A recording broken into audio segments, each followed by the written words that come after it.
The year was 2132, and the city of New Brooklyn hummed with a dull, oppressive energy that Jackson Beck had long grown weary of. Glass towers reached toward a perpetually gray sky, their surfaces glowing faintly with holographic advertisements that promised a better tomorrow, just like they had promised for decades. Crowded streets buzzed with self-driving pods, their wheels obsolete relics in a world where frictionless levitation was the norm. Somewhere in the distance, drones zipped between towers, delivering luxuries to the wealthy and necessities to the rest. For Jackson, it all felt hollow. Jackson adjusted the strap of his satchel, weighed down with the tools of his trade.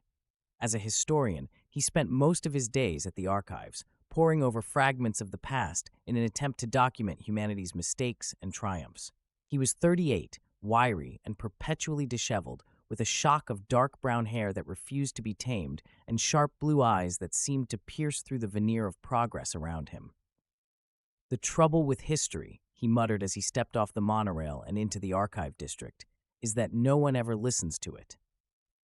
"Talking to yourself again, Jack?" Jenna Thompson's voice called out, lilting and teasing. She was leaning casually against the entrance to the archives, her leather jacket a stark contrast to the antiseptic gray of the building behind her. With her auburn hair cropped close to her head and an easy grin that could disarm a room, Jenna was one of the few people Jackson considered a friend. "Better than talking to you," he shot back, though a smile tugged at his lips. They'd been friends since graduate school, bonding over a shared fascination with the past and a shared disdain for the dystopian direction the future seemed to be headed. She fell into step beside him as they entered the archives. The cavernous space was lined with glowing shelves containing holographic replicas of everything from ancient scrolls to 21st century server farms. Quiet drones flitted about, cataloging, retrieving, and repairing the vast collection. Jenna nudged Jackson with her elbow. "What's the crisis of the day? Another lecture on how humanity's doomed." "Not doomed," he said, his tone sharper than he intended. "Just directionless. Technology's supposed to make life better, but all it's done is make us more complacent. People don't think anymore. They don't create. They consume." He sighed. "Sometimes I think we'd be better off if we just started over." Jenna arched an eyebrow. "Bit extreme, don't you think?" Jackson didn't answer. He was staring at something in one of the glass cases near the center of the room. It was new, or at least new to him. A small, intricately carved device sat on a velvet cushion. It was made of polished brass, with gears that seemed to hum faintly, though it didn't appear to be connected to any power source. Beside it, a plaque read, "Artifact 427, suspected time travel mechanism, origin unknown." His heart skipped a beat. "Is this a joke?" Jenna followed his gaze and let out a low whistle. "A time travel device? Somebody in acquisitions has been watching too many old movies." Jackson leaned closer, his breath fogging the glass. The device seemed almost alive, its gears shifting subtly as though it were breathing.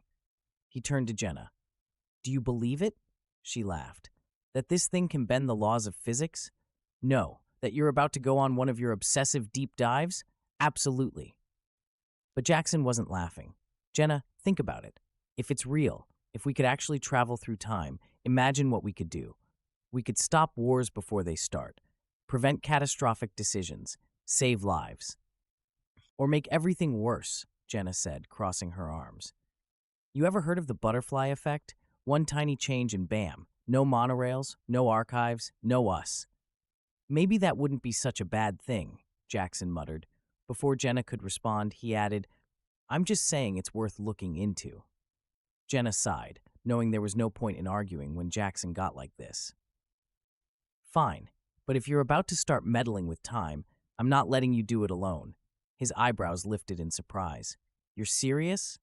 "Someone's got to keep you from accidentally erasing the planet," she said with a smirk. "Besides, I don't have any better plans." For the next few days, Jackson and Jenna buried themselves in research. The device, dubbed the Chronos engine by some long-forgotten archivist, was a mystery even by the standards of the archives. There were no records of where it had come from or who had created it. What little information they could find suggested it had been unearthed in the ruins of a 20th century research facility, though its design was far too advanced for that era. Finally, after countless hours of study and debate, Jackson made his move. Late one night, when the archives were deserted, he and Jenna snuck back into the building. The Chronos engine sat in its case, still and silent. "You sure about this?" Jenna whispered as Jackson carefully lifted the glass cover. "Not even a little," he admitted. "But if this works—" "If it works," she interrupted, "we'll probably die. Just so we're clear." Jackson hesitated, then nodded. Worth the risk. The device was heavier than he expected, its gears warm to the touch. As he turned it over in his hands, a faint glow emanated from its core. He glanced at Jenna, who gave him a half smile that was equal parts encouragement and exasperation. "Here goes nothing," he said, pressing the central button. The world dissolved into light. When the light faded, Jackson's first thought was that he'd gone blind. Darkness pressed in from every direction, heavy and suffocating. For a terrifying moment, he couldn't feel his body, as though he were nothing but a disembodied mind drifting in an endless void. Then, slowly, the world began to coalesce around him. A chill wind swept across his face, carrying the scent of damp earth and wood smoke. The darkness lifted, revealing a star-speckled sky above a wide expanse of open fields. Shadows of trees stretched and swayed in the distance, their skeletal branches stark against the faint glow of a crescent moon. Jackson shivered as he became aware of the cold seeping through his thin jacket. Beside him, Jenna groaned. "Please tell me that was just a really weird dream." "No dream," Jackson said, his voice barely above a whisper. He turned the Chronos engine over in his hands, its gears now still and cool. "We did it." Jenna sat up, squinting into the darkness. "Where are we? Or, I guess, when are we?" Jackson glanced around, his historian's mind racing to piece together clues. The rural landscape suggested a time before urban sprawl had swallowed the countryside. The air smelled cleaner, fresher, as though the industrial scars of his own era had yet to mar the world. In the distance, the faint outline of a village was visible, smoke curling from a handful of chimneys. "I don't know," he admitted, "but it's definitely not 2132. "Well, that's helpful," Jenna muttered. She pulled her jacket tighter and stood, her boots crunching against the frost-covered ground. "Next time, can we aim for a warm beach? Or at least bring a blanket?" Jackson ignored her, his attention fixed on the village. "We need to figure out where we are, and more importantly, when. If we're going to change anything, we need information." Jenna sighed, but followed as Jackson started toward the village. "You know, if we accidentally step on a bug and erase humanity, I'm blaming you." The village was smaller than Jackson had expected, a cluster of thatched-roof cottages huddled together as if for warmth. The streets were little more than dirt paths, slick with mud from a recent rain. Jackson and Jenna moved cautiously, sticking to the shadows and avoiding the few villagers still awake. "Looks medieval," Jenna whispered as they passed a blacksmith's forge, its embers glowing faintly in the darkness. "What do you think? 14th century? 15th? "Hard to say without more context," Jackson said, though he silently agreed with her assessment. The architecture, the tools, even the smell of the place, all of it spoke to a time long before the Industrial Revolution. Their search for answers led them to the largest building in the village, a stone structure with narrow windows and a heavy wooden door. Light spilled from the cracks, and the faint hum of voices reached their ears. "A tavern," Jenna guessed. "Perfect. Let's waltz in, completely out of place, and see how long it takes for us to get burned as witches." Jackson hesitated. She wasn't wrong. Blending in would be a challenge, especially in their modern clothes. But they needed information, and this was their best chance of finding it. "Wait here," he said, handing her the Chronos engine. "I'll go in and see what I can find out." "Oh no," Jenna said, shoving the device back into his hands. "If anyone's getting burned at the stake, it's both of us. Safety in numbers, remember?" Jackson sighed, but didn't argue.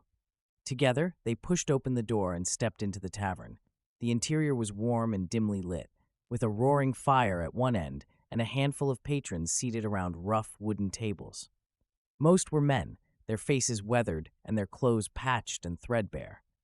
They spoke in low voices, their accents thick and unfamiliar, though Jackson could pick out enough words to confirm they were speaking English, or at least an older form of it. As the strangers entered, conversation faltered, and every head turned to stare. Jackson felt a prickle of unease as he and Jenna moved toward the bar, trying to ignore the weight of a dozen suspicious gazes. The barkeep, a stout man with a bushy beard, eyed them warily. "What'll it be?" he asked, his tone gruff. Jackson hesitated. Ale?" The barkeep grunted and set 2 mugs on the counter, though his eyes lingered on their strange clothes. Jenna elbowed Jackson as they took their drinks.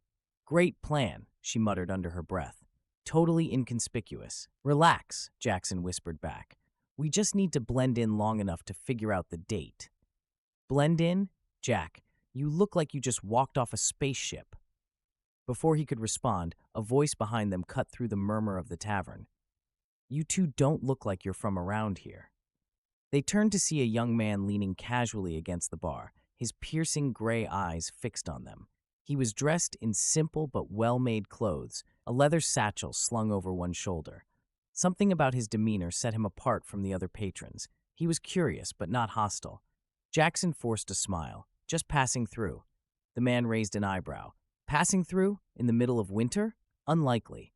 He took a sip of his drink, then added, "Name's Thomas, and you are?" "Jack," Jackson said, extending a hand. "This is Jenna." Jenna gave Thomas a tight smile but said nothing. Thomas shook Jackson's hand, his grip firm. "Strange names," he said thoughtfully. "Stranger clothes. You wouldn't happen to be spies, would you?" "Spies?" Jenna repeated, her voice rising slightly. "No, of course not." "Good," Thomas said with a grin, "because if you were, you're terrible at it." He leaned closer, lowering his voice.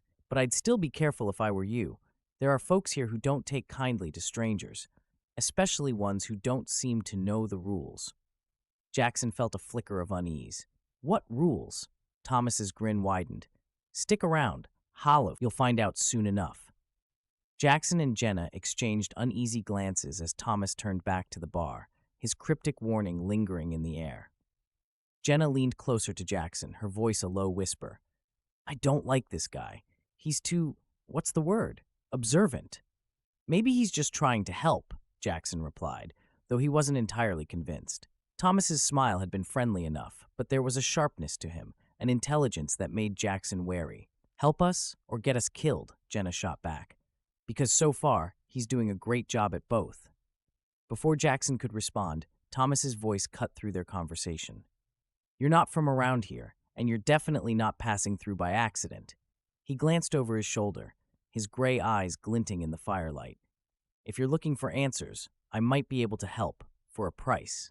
Jenna stiffened. "Oh, great. Here comes the shakedown." Thomas ignored her, focusing on Jackson. "What do you want? Money? Information? Passage?" "Information," Jackson said quickly. "Specifically, the date." Thomas raised an eyebrow. "The date? That's all?" "Yes," Jackson said, though he could feel Jenna's incredulous stare burning into the side of his head. Thomas studied him for a moment, then gave a slow nod. "All right, today's December 17th, 1347. Jackson's breath caught in his throat.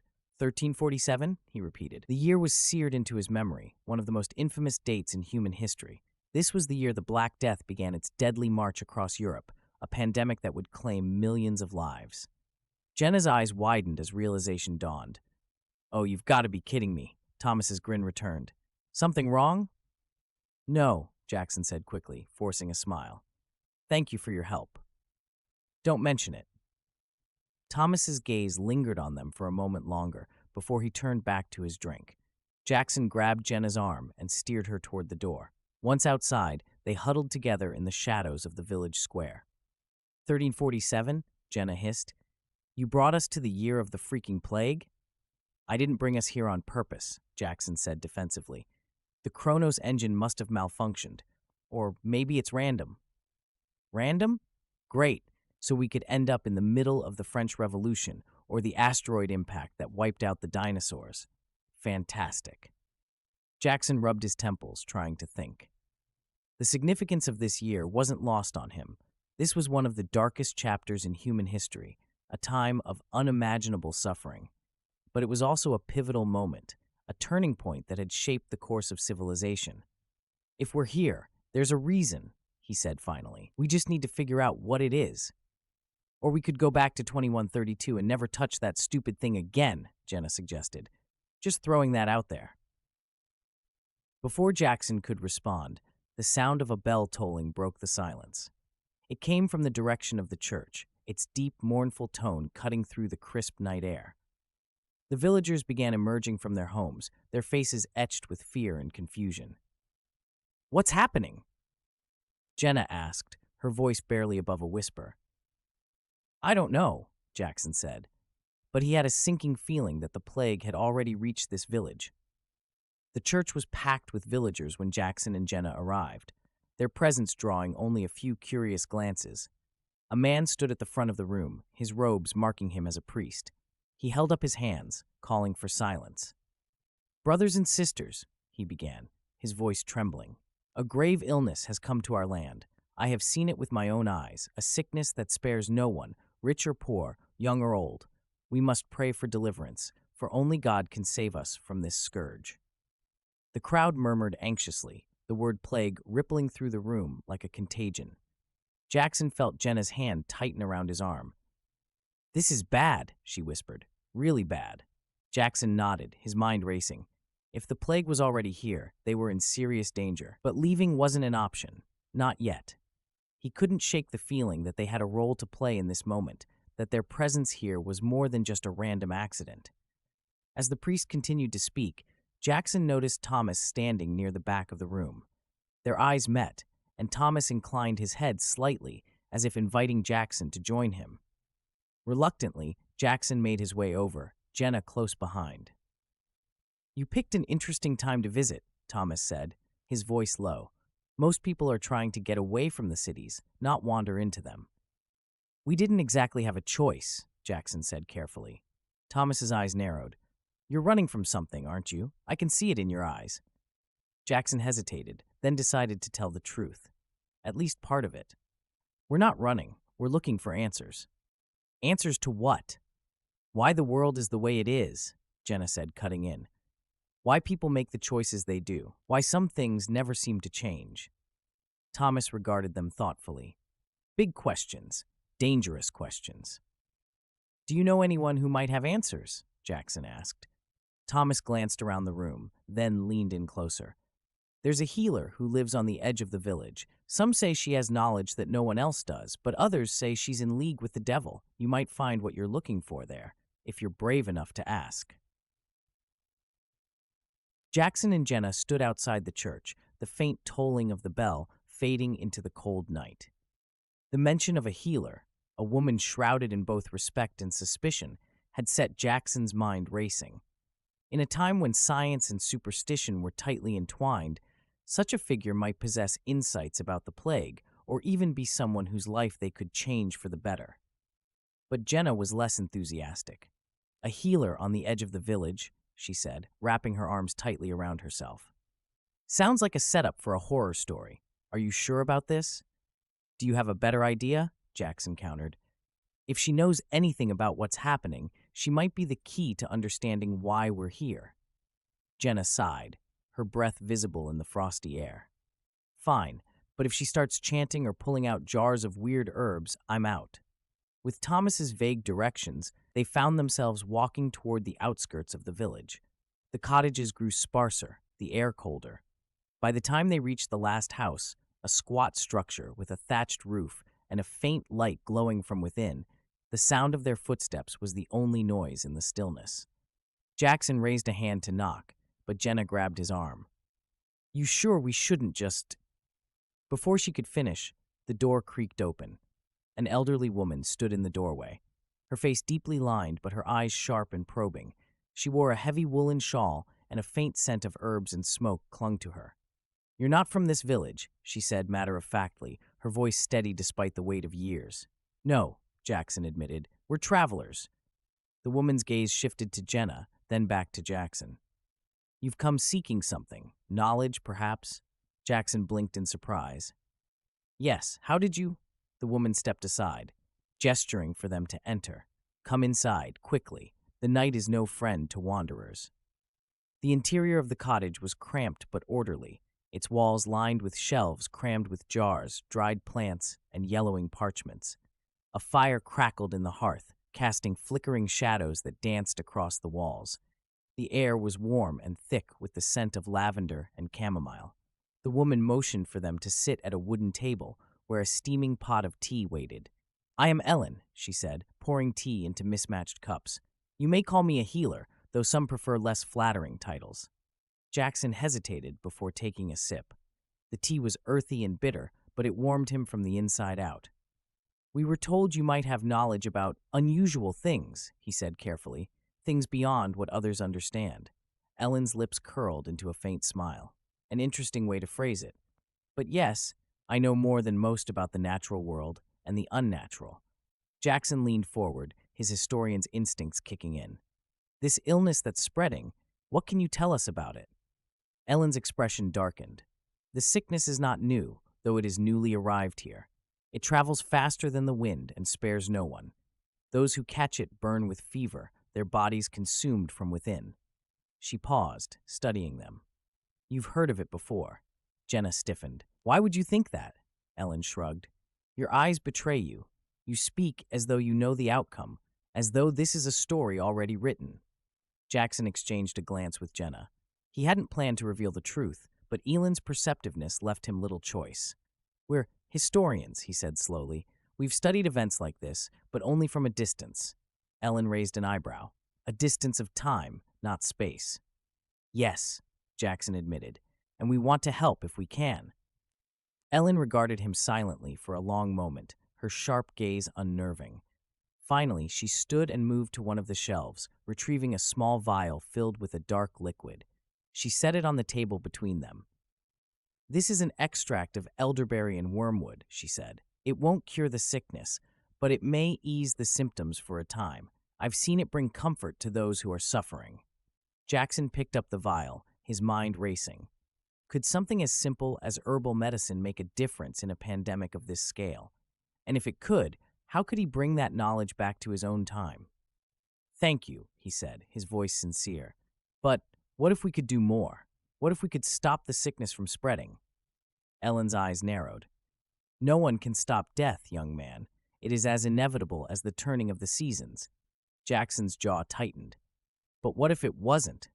Ellen studied him, her expression unreadable. "You speak like a man who wishes to play God. Be careful, Jackson Beck. The past is a fragile thing. Change one thread, and the whole tapestry may unravel." Outside, the chill bit harder, and Jenna pulled her coat tightly around her as they walked back toward the village. "That was weird," she said finally, "and not just because she basically called you out for being a time traveler." "She wasn't wrong," Jackson said. "The past is fragile, but we can't just sit back and watch people suffer. If there's even a chance we can help." "Help how?" Jenna interrupted. "We don't have antibiotics or vaccines. We barely have a plan. What are we supposed to do? Tell people to wash their hands and hope for the best?" "It's a start," Jackson said. "Hygiene, quarantines, herbal remedies. Anything is better than nothing." Jenna sighed. "I don't know, Jack. This feels too big. We're two people, and this is the Black Death. How do you even begin to fight something like that?" Jackson didn't have an answer. But as they re-entered the village, the sound of coughing and muffled cries from within the cottages made it impossible to ignore the gravity of the situation. For better or worse, they were here, and they couldn't walk away. The next morning, the village awoke under a pale sun that offered no warmth. Frost clung to the edges of the thatched roofs, and the air was heavy with dread. Jackson and Jenna stood near the center of the village, watching as people moved about their daily routines with an air of subdued urgency. The coughing that had been faint the night before was now more pronounced, echoing from within homes and following some villagers as they walked. "Look at them," Jenna said softly. "They already know it's coming." Jackson nodded, his heart heavy. "But they don't understand what they're up against. Not really." "So what do we do?" she asked. "Walk up to them and start handing out advice from the future?" "No," Jackson said. "They won't trust strangers. We need to earn their trust first."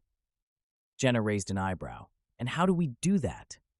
As if in answer, the sound of raised voices drew their attention. A group of villagers had gathered near the well in the center of the square, their faces tense and angry. Jackson and Jenna moved closer. careful to stay on the edges of the crowd. A man stood at the center of the group, his face red with fury. He was tall and broad-shouldered, with a thick beard that bristled as he shouted. "This sickness isn't natural," he bellowed. "It's a curse, brought by the likes of her." The crowd murmured in agreement, their eyes fixed on a young woman standing a few feet away. She was slender and pale, her dark hair falling in loose waves around her shoulders. Her clothes were simple but clean, and she clutched a small basket of herbs to her chest. "I've done nothing wrong," the woman said, her voice trembling. "I only gather plants to help those who are ill." "Lies," the man shouted. "You're in league with the devil, just like that old crone on the edge of the village. You bring sickness, not healing." Jackson felt his stomach twist. The woman's fear was palpable, but so was the crowd's anger. It wouldn't take much to push them over the edge. "We have to do something," Jenna whispered, her hand gripping Jackson's arm. He nodded, stepping forward before he could second-guess himself. "What's going on here?" he asked, keeping his tone calm but firm. The man turned to face him, his eyes narrowing. "Who are you to ask, stranger?" "A traveler," Jackson said, "and someone who's seen this kind of illness before." That got the crowd's attention. Murmurs rippled through the group, and the man hesitated. "You've seen it? Where?" "Far from here," Jackson said, choosing his words carefully. "And I can tell you this, the sickness isn't caused by curses or magic. It spreads from person to person, often because people don't know how to protect themselves." The man snorted. "You expect us to believe that? What proof do you have?" "I don't need proof," Jackson said. "I need you to listen. If you turn against each other, you'll only make things worse. Instead of blaming this woman, why not work together to keep the sickness at bay?" The crowd murmured again, this time with less hostility. The man frowned, his gaze shifting to the woman. "And what about her? What if she really is bringing this upon us?" "She's trying to help," Jenna said, stepping forward. "Do you really want to punish someone for trying to save lives?" The man opened his mouth to argue, but the woman spoke first. "I'll leave," she said quietly. "If that's what you want. I only wish to do no harm." "You're not going anywhere," Jackson said firmly. He turned to the crowd. "You need her. People like her in Elon have knowledge that could save lives. Don't let fear blind you to that." There was a long silence. Finally, an older woman in the crowd spoke up. "He's right. We shouldn't turn away help. Not now." The tension in the air began to ease. The crowd slowly dispersed, though the bearded man lingered a moment longer, his gaze hard. "If anything happens, it'll be on your head, stranger," he said before stalking off. Jackson exhaled, the adrenaline leaving him shaky. Jenna shot him a sideways glance. "Well, that could have gone worse." "Thanks for the vote of confidence," he muttered. The young woman approached them, her basket still clutched tightly in her arms. "Thank you," she said softly. "I thought they were going to—" "They won't," Jackson said. "Not while we're here." The woman gave him a small, grateful smile. "My name is Mari. If there's anything I can do to repay you—" "There is," Jackson said. "We need to know more about this sickness, what you've seen, what you've tried, anything that might help." Mari hesitated, then nodded. "Come with me. I'll tell you what I can." Mari's home was modest but tidy, with bundles of dried herbs hanging from the rafters and a small table covered in mortar and pestles, jars of powders, and neatly arranged tools. She gestured for Jackson and Jenna to sit, then began sorting through her basket. "The sickness started in the port towns," she said, her voice steady despite the grim topic. "It spreads quickly, leaving fever, pain, and darkened skin in its wake. Once it takes hold, most don't survive more than a few days." Jenna winced. "And there's no cure?" Mari shook her head. "Not that I've found. I can ease the fever, dull the pain, but that's all." Jackson leaned forward, his mind racing. "Have you noticed anything about how it spreads? Patterns? Behaviors that seem to make it worse?" Mari frowned, thinking. "It seems to follow the traders and merchants. Those who travel are the first to fall ill, and their families soon after. Those who stay away from the sick sometimes escape it, at least for a time." "Hygiene," Jackson murmured, "and quarantine." Mari looked at him, puzzled. "What do you mean?" Jackson hesitated, then decided to explain. "The sickness spreads through contact, touching infected people, their belongings, or even the air they breathe. If you can keep the sick separated from the healthy and keep your hands and water clean, you might slow it down. Mari's eyes widened. But how would we make people do that? Jenna sighed. That's the hard part. People don't like being told what to do, even when it's for their own good. Jackson nodded. But if we can convince the right people, the priest, the village leader, they might listen. Mari's gaze shifted between them, a flicker of hope in her eyes. If you can do that, you might save lives. I'll help however I can. Jackson smiled. Good. Let's get to work. The next few days were a whirlwind of activity. Jackson and Jenna worked tirelessly to spread the word about basic hygiene and quarantine practices, using Mari's reputation as a healer to lend credibility to their efforts. They met resistance at first, especially from the bearded man, whose name they learned was Edgar. But slowly, they began to win over the villagers, one conversation at a time. Jackson demonstrated how to boil water to make it safe for drinking, while Jenna helped Mari distribute herbal remedies and taught children to wash their hands with ash and water. They even convinced the priest to deliver sermons urging people to care for one another and avoid panic. It was exhausting work, and the specter of the plague loomed over them constantly. But as the days passed, they began to see small signs of hope. A child's fever breaking, a family recovering together, a village slowly coming together in the face of adversity. One evening, as Jackson and Jenna sat by the fire in Mari's home, Jenna leaned back and sighed. I hate to say it, but this feels good, like we're actually making a difference. Jackson smiled, a rare moment of warmth breaking through his usual seriousness. We are, and maybe that's enough. For the first time in a long time, it felt like it might be. As the days turned into weeks, the village began to transform. Mari's once quiet reputation as a healer blossomed into something akin to reverence. People came to her not only for remedies, but for advice, eager to adopt the practices Jackson and Jenna had introduced. Washing hands, boiling water, isolating the sick. It all seemed simple to Jackson, but in this time and place, it was revolutionary. The villagers had begun calling Jackson and Jenna the Wanderers, a name spoken with a mixture of awe and wariness. Edgar, ever the skeptic, watched their efforts with a wary eye, but made no further attempts to stir the crowd against them. Instead, he seemed content to grumble from a distance, though Jackson could feel the weight of his distrust. Still, there were victories. One family that had strictly followed the quarantine guidelines had avoided infection altogether, and Mari's remedies helped ease the suffering of several others who fell ill. Jackson knew they couldn't stop the plague entirely.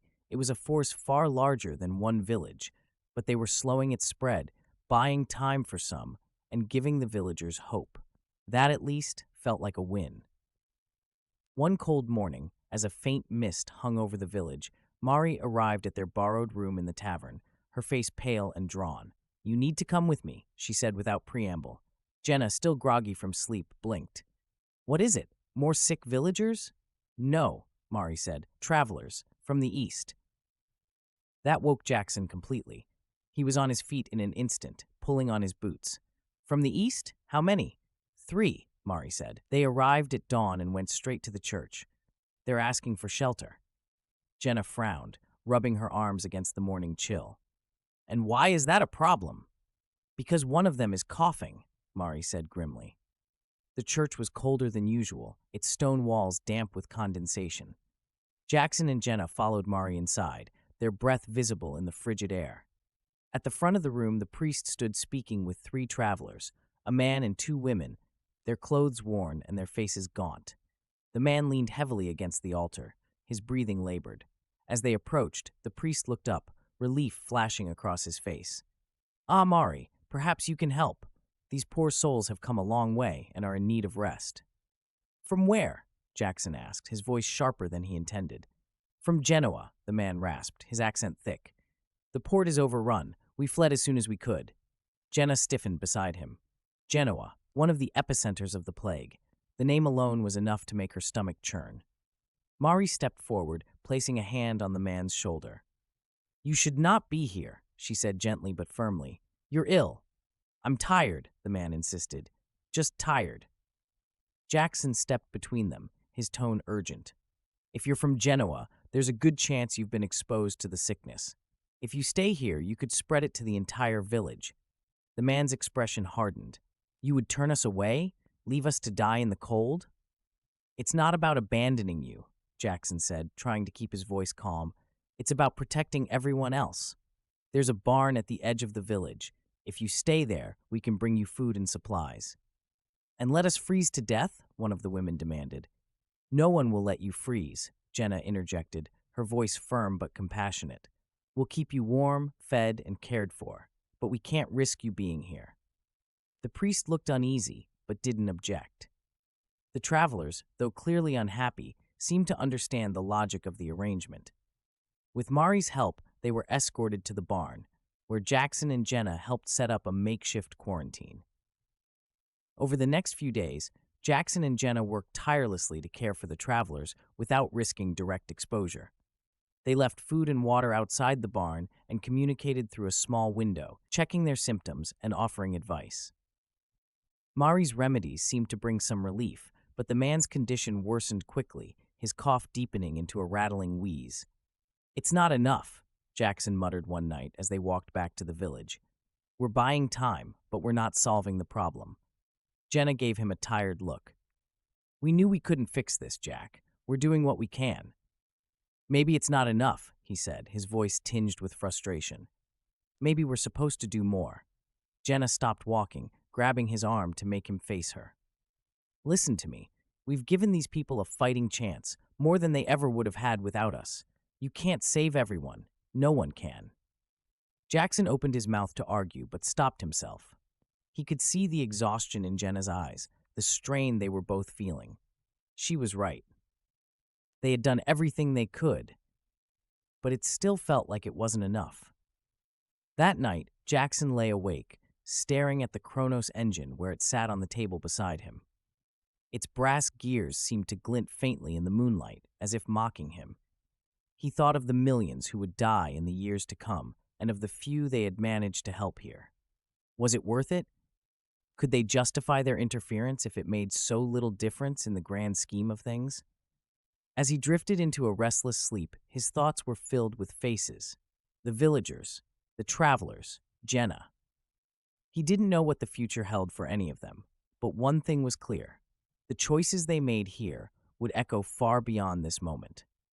The next morning, as Jackson and Jenna prepared to visit the barn again, Mary appeared at the door, her expression grim. The man didn't make it, she said quietly. The women are still alive. But, Jackson nodded, the weight of the news pressing down on him. We'll bury him, and we'll keep doing what we can. Jenna touched his arm, her voice soft. It's enough, Jack. It has to be. He wasn't sure if he believed her, but as they stepped outside, the morning sun breaking through the mist, he felt a glimmer of something he hadn't felt in a long time. Hope. Maybe, just maybe, their actions here mattered more than they realized. The villagers gathered at the edge of the burial ground as the man from Genoa was laid to rest. The priest murmured prayers, his voice steady but quiet, while the remaining travelers stood apart, grief etched into their faces. Jackson and Jenna stayed in the background, not wanting to intrude but unable to leave. It was a somber end to a chapter of their journey, and the air felt heavier for it. By the time the crowd dispersed, the sun was dipping low on the horizon, painting the sky in hues of amber and violet. Jackson turned the Kronos engine over in his hands, its brass surface catching the fading light. Jenna watched him, her arms crossed tightly against the evening chill. You're thinking about using it, she said, her tone more resigned than accusatory. We've done what we can here, Jackson replied, not meeting her eyes. It's time to move on. Jenna was quiet for a moment. Do you think they'll be okay? The village, I mean. I don't know, he admitted, but they have a better chance now than they did before. That's something, I guess, she said softly. Jackson nodded, then took a deep breath. Are you ready?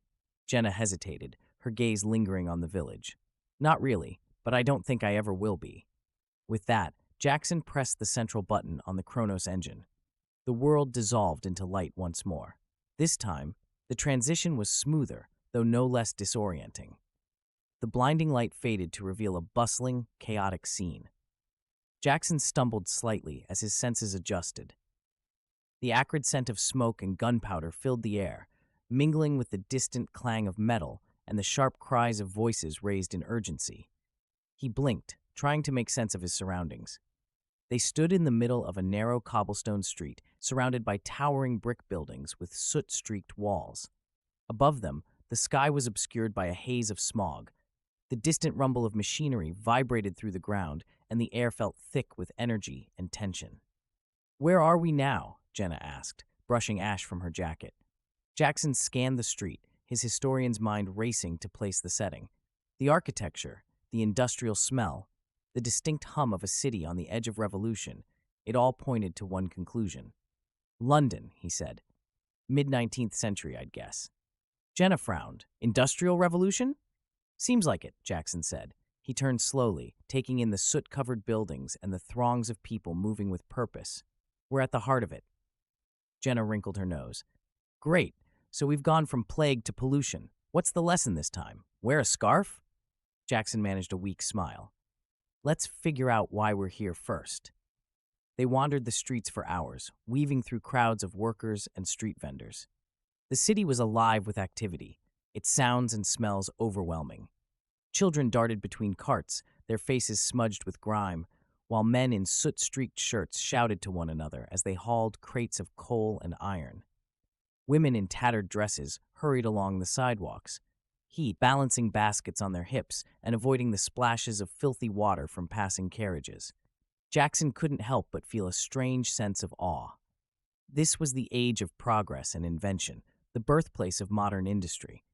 But it was also a time of inequality and exploitation, a reality that became painfully clear as they passed rows of cramped tenements where entire families lived in squalor. "Look at them," Jenna said quietly as they passed a group of children scavenging scraps from a garbage heap. "This is what progress looks like."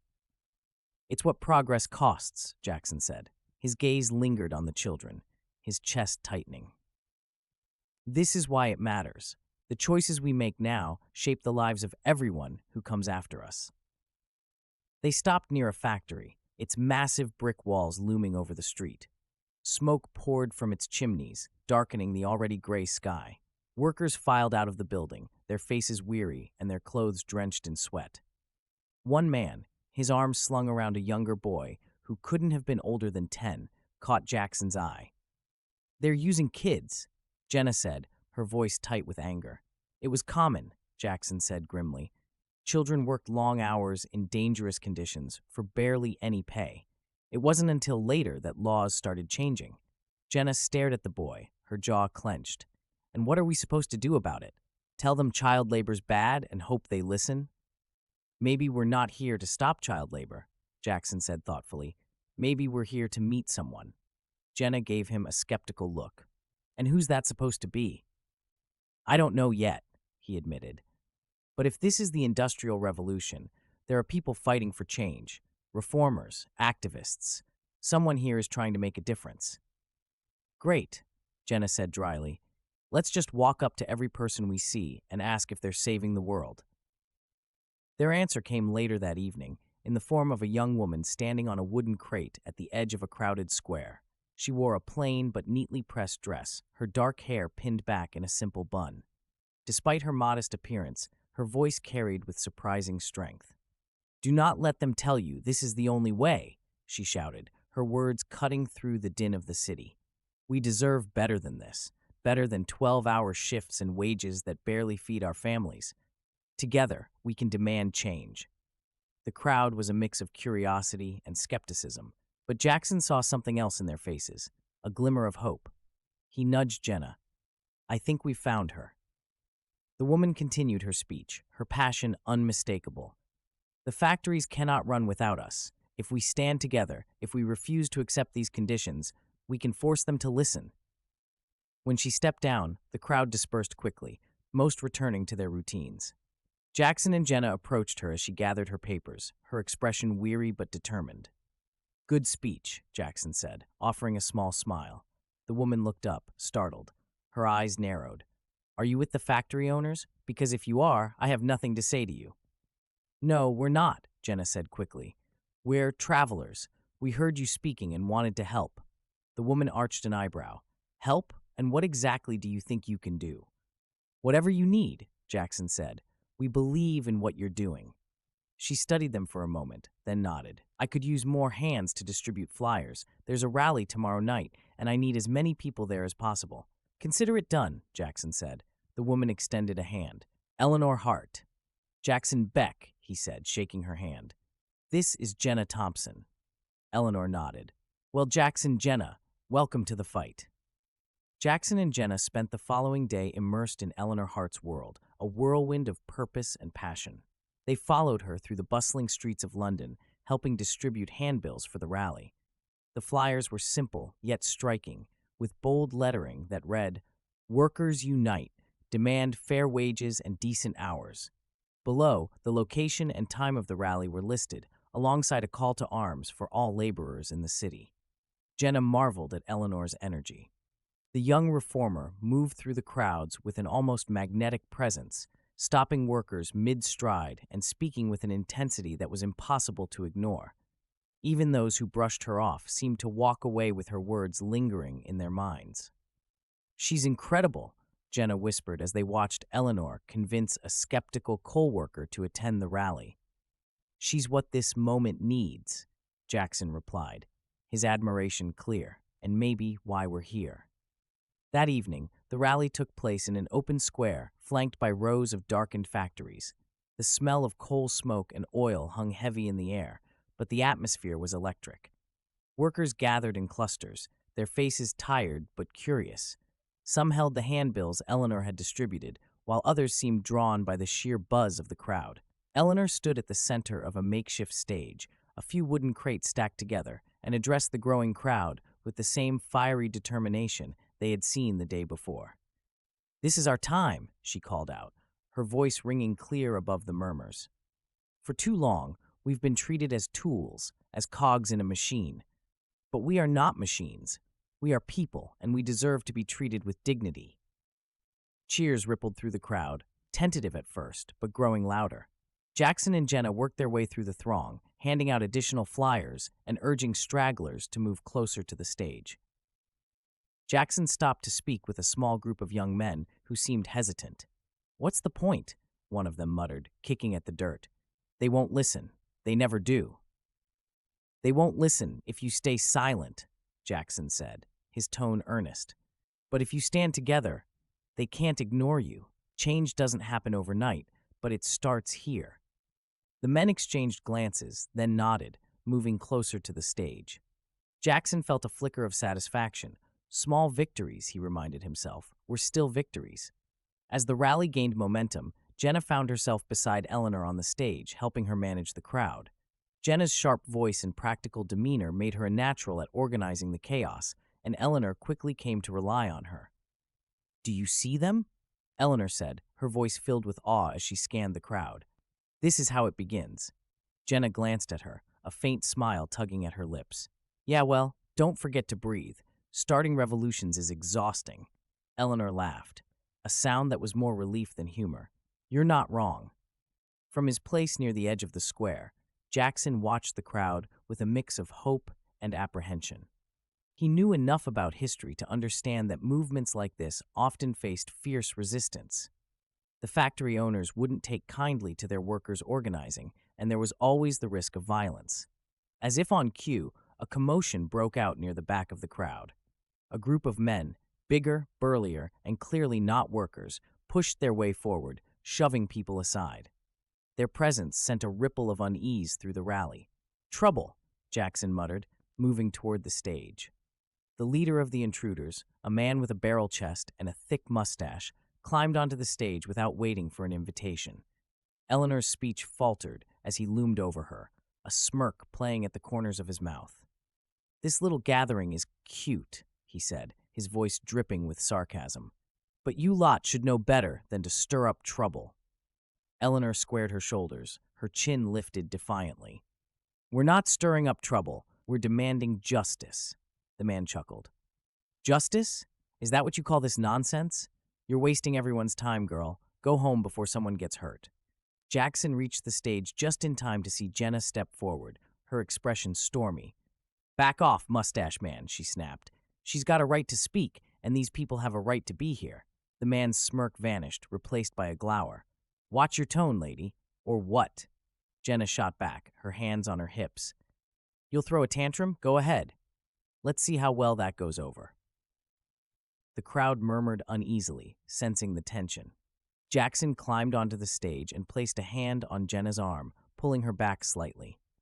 "Let's not escalate," he said quietly. Eleanor stepped forward, her voice steady but firm. "We're not leaving, and if you try to stop us, you'll only prove how scared you are of our strength." The man glared at her, but before he could respond, a voice from the crowd shouted, "Leave her alone." Another followed, "We're with you, Eleanor." The support emboldened the crowd, and they began chanting Eleanor's name. The intruders looked uneasy, clearly outnumbered. The leader spat on the ground, then gestured for his men to follow him. "This isn't over," he growled as they retreated. Eleanor turned back to the crowd, her expression fierce. "They want us to be afraid. They want us to give up. But we won't. We'll keep fighting until they have no choice but to listen." The square erupted into cheers, the sound deafening. Jackson exchanged a relieved glance with Jenna, who gave him a faint grin. "Well," she said, "that wasn't the worst thing I've ever seen." The rally ended late into the night, and Eleanor thanked them profusely as they walked her back to her tiny flat. The space was modest, barely big enough for a bed and a writing desk, but it was tidy and filled with stacks of pamphlets and notes. "You two have been a gift," she said, her voice filled with gratitude. "I don't know how I'll ever repay you." "You don't need to," Jackson said. "Just keep doing what you're doing. You're making a difference." Eleanor smiled, her exhaustion evident, but her spirit unbroken. "So are you." As they left her flat, Jackson felt a strange mixture of pride and melancholy. They had helped spark something, but their work here wasn't finished. Not yet. "What now?" Jenna asked as they walked back toward their own temporary lodging. Jackson looked up at the smoke-streaked sky, the Kronos engine heavy in his pocket. "We stay a little longer. Make sure she has what she needs. Then, we see where this takes us." The days that followed the rally were a whirlwind of activity. Eleanor's movement began to gain traction, her speeches drawing larger crowds and inspiring a growing number of workers to join the fight for reform. Jackson and Jenna threw themselves into the cause, helping wherever they could, organizing meetings, printing handbills, and even mediating disputes among the growing coalition of laborers. But as their influence grew, so did the resistance. The factory owners began sending enforcers to intimidate workers and disrupt gatherings. On more than one occasion, Jackson found himself staring down men like the one from the rally, their threats thinly veiled. Jenna's quick wit and fiery retorts often diffused the tension, but Jackson couldn't shake the feeling that their time here was drawing to a close. One night, as they sat in the tiny room they'd rented above a pub, Jackson turned the Kronos engine over in his hands. Its brass surface gleamed faintly in the flickering light of the single candle on the table. "We've done all we can," he said quietly. Jenna, seated cross-legged on the narrow bed, looked up from the handbill she'd been editing. "You really think so?" Jackson nodded. "Eleanor doesn't need us anymore. The movement is growing, and she's more than capable of leading it on her own. Staying any longer would just put her and us in more danger." Jenna frowned, setting the handbill aside. "I hate to admit it, but you're right. Things are getting tense." "They'll keep fighting," Jackson said, more to reassure himself than her. "This isn't just about one rally or one speech. It's a movement now, and it's bigger than any one person." Jenna studied him for a moment, then sighed. "Okay, but before we go, we should say goodbye." The next morning, they met Eleanor at her flat. She greeted them with a smile, though there was a shadow of exhaustion in her eyes. The work was taking its toll, but her resolve was as strong as ever. "You've been quiet lately," she said as they sat down. "I thought perhaps you were leaving." Jackson exchanged a glance with Jenna, then nodded. "We are. It's time for us to move on." Eleanor's smile faded. "I'll miss you both." "You've been invaluable. You don't need us anymore," Jenna said gently. "You've got this." Eleanor's gaze dropped to her hands, which rested in her lap. "It's hard to believe that sometimes. The odds feel insurmountable." "They're not," Jackson said firmly. "Change takes time, but you're planting the seeds of something incredible. Don't lose faith." Eleanor looked up, her eyes bright with unshed tears. "Thank you. For everything." Jenna reached out, squeezing her hand. "Don't thank us. Just keep fighting." That night, as the city slumbered beneath a thick blanket of fog, Jackson and Jenna stood on a quiet street corner. The Kronos engine hummed faintly in Jackson's hands, its gears shifting almost imperceptibly, as if sensing their intent. "Ready?" Jackson asked, his voice low. Jenna took a deep breath, casting one last look at the hazy outlines of London's rooftops. "As I'll ever be." Jackson pressed the button, and the world dissolved into light. When the light faded, the air was warm and dry, carrying the scent of dust and sun-baked earth. Jackson stumbled slightly, the uneven ground beneath his feet catching him off guard. He blinked, his eyes adjusting to the brightness of the new setting. They stood on a rocky hill overlooking a sprawling valley. Below them, a river wound its way through a patchwork of fields, where people worked under the open sky. The sun hung high in a cloudless blue sky, its rays glinting off the white walls of a city in the distance. Jenna shielded her eyes with her hand, squinting at the scene. "Where are we now?" Jackson took a slow breath, his historian's mind already piecing together the clues. The architecture, the clothing of the people in the fields, the sheer vibrancy of the landscape, it all pointed to one conclusion. "Ancient Egypt," he said finally, awe tinging his voice. "Probably during the height of the New Kingdom." Jenna raised an eyebrow. "You're telling me we're in the land of the pharaohs?" "Looks like it," Jackson said, unable to hide his excitement. "This is one of the most influential periods in history. The art, the culture, the engineering, there's so much we could learn here." "Or screw up," Jenna muttered. She glanced down at the Kronos engine in Jackson's hand. "So what now? Find a pyramid and start knocking on doors?" Jackson chuckled. "Let's start by finding out what's happening here. Every time we've jumped, we've landed in a moment of change.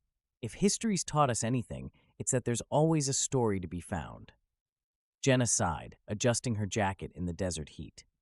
"Fine, but if I see a single snake, I'm out." With that, they began their descent into the valley, the golden sands crunching beneath their boots as they set off toward the city, and whatever role they were meant to play in its unfolding story. As Jackson and Jenna made their way down the rocky slope, the landscape around them revealed its vibrant, timeless beauty. The river, surely the Nile, sparkled in the sunlight, its banks lush with palm trees and verdant fields. Laborers toiled with a steady rhythm, tending crops or ferrying goods along narrow dirt paths. In the distance, the white walls of the city shimmered like a mirage against the arid backdrop of the desert. Jenna wiped a bead of sweat from her forehead. "You know, I always thought ancient Egypt sounded romantic. Pyramids, pharaohs, and all that, but nobody warned me about the heat." "It's not just heat," Jackson said, his tone filled with the reverence of someone standing in a dream. "This is civilization at its peak. The New Kingdom was a golden age for Egypt. Art, architecture, diplomacy. They were building empires while most of the world was still figuring out farming." Jenna rolled her eyes but couldn't suppress a smile. "You're like a kid in a candy store. Come on, Professor, lead the way." The city loomed larger as they approached, its gates flanked by towering statues of gods and kings. Jackson felt a thrill of recognition. This was more than just history. It was living history, a world of stone and sand brought back to life. The streets beyond the gates were alive with activity, merchants hawking goods, children darting through the crowds, and priests making their way to nearby temples. The hum of voices filled the air, underscored by the occasional bray of a donkey or the clatter of wooden wheels. "Blend in," Jackson murmured as they passed beneath the gates. "Yeah, because I totally look like an ancient Egyptian," Jenna shot back, tugging self-consciously at her jacket. They avoided drawing too much attention, sticking to the edges of the marketplace where the scent of spices mingled with freshly baked bread. Jackson's historian's eye caught countless details: vivid murals adorning the walls, hieroglyphs carved with precision, baskets filled with dates and figs. But it was the people who fascinated him most: their clothing, their mannerisms, the way they moved through the labyrinthine streets with purpose. "See anything useful?" Jenna asked, her voice low. "Everything," Jackson said, his gaze darting from one scene to the next. "But we need more context. Why here? Why now?" A commotion near the center of the market drew their attention. A small crowd had gathered around a raised platform where a man in fine linen robes stood addressing the crowd. His voice carried above the din, commanding yet measured. And so, by decree of the Pharaoh, all must give tribute. For the glory of the gods and the strength of the kingdom, your labor is not just required, it is sacred. The crowd murmured in response, some nodding in agreement, while others exchanged uneasy glances. Jenna leaned closer to Jackson. Tribute? Sounds like they're gearing up for something big. Construction, probably, Jackson said, his brow furrowed. A tomb or a temple. Projects like that required massive amounts of resources and people. The man on the platform continued, gesturing emphatically. Rejoice, for your Pharaoh guides you with wisdom and strength. Through your efforts, the gods will bless us with prosperity. Through our efforts? Someone muttered nearby. Jackson turned to see a young man, his face shaded beneath a woven hat. His tone was low, but his words carried bitterness. It's easy to preach when you're not the one hauling stone. Jenna caught Jackson's eye. He sounds like he's got an opinion or two. Jackson nodded. Let's see if he's willing to share. The young man was cautious at first, glancing around to ensure no one else was listening before he spoke. His name was Khepri, and he was a stonemason by trade. His wiry frame and calloused hands bore the marks of years of hard labor, but his sharp eyes and quick wit hinted at an intelligence that went beyond his station. They say it's for the glory of the gods, Khepri said as he led them away from the crowded market. But we all know what it's really about. Power. The Pharaoh builds monuments to his own greatness, and we're the ones who pay the price. Why don't people resist? Jenna asked. Khepri snorted. You can't fight the Nile. The Pharaoh is like the river, inevitable, unyielding, and those who try, he trailed off, his meaning clear. Jackson leaned forward. But you're not convinced. You think there's another way. Khepri hesitated, studying them with a mix of suspicion and curiosity. I think we've forgotten what the gods truly want. The temples, the tombs, they're distractions. The gods don't need gold and stone. They need us to care for each other, to honor Ma'at, balance, and justice. Jenna raised an eyebrow. That's a dangerous opinion to have. Khepri gave a wry smile. So is speaking to strangers in strange clothes. But here I am. Over the next few days, Jackson and Jenna spent more time with Khepri, learning about the struggles of the working class in this gilded age. They saw firsthand the grueling labor required to construct the monuments that would one day become wonders of the ancient world. Blocks of stone hauled by sweating workers under the watchful eyes of overseers armed with whips. They heard stories of families torn apart by conscription and villages left desolate by the demand for tribute.